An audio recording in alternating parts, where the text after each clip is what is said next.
Ayon naman po sa ilan, ginagamit lang ni Pinoy ang impeachment trial para maliis ang bayan sa tunay na problema na dapat tinututukan ng pamahalaan. Yan po ang palitang Middle East ni Florante Catanos.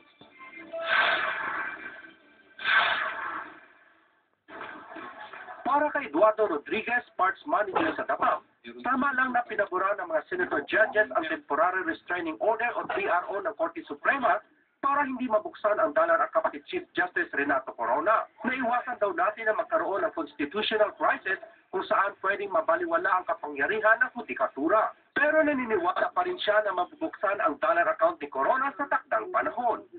Bawal sa batas ang illegal na pagkakuha ng mga ebidensya. Kaya ang dapat gawin ng prosecution ay kailangan mai-present nila yung tinatawag nilang little lady na siyang nagbigay ng mga dokumento na yun para tuluyan na mapabuksan yung account ni Corona.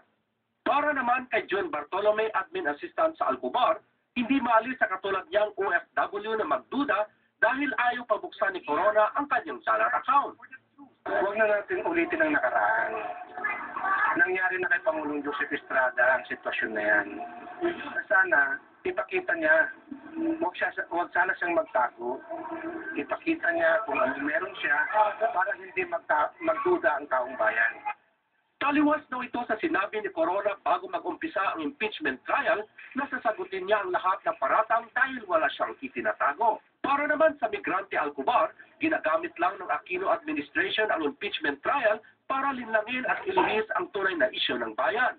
Ang issue ay yung patuloy na pantaas ng mga bisyong bilihin, trabaho sa sariling bansa, kundi ang export policy, kamahagi ang lupa ng Hacienda para sa mga mahihirap na magsasaka.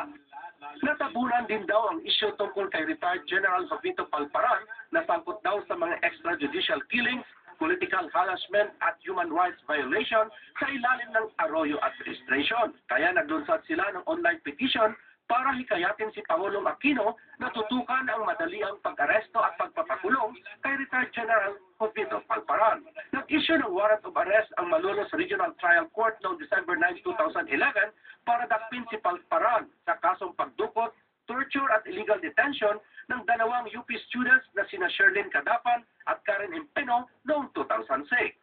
Nagbabalita sa Middle East, Florante Catanos, Alcobar, Saudi Arabia. Para sa ilang OFW,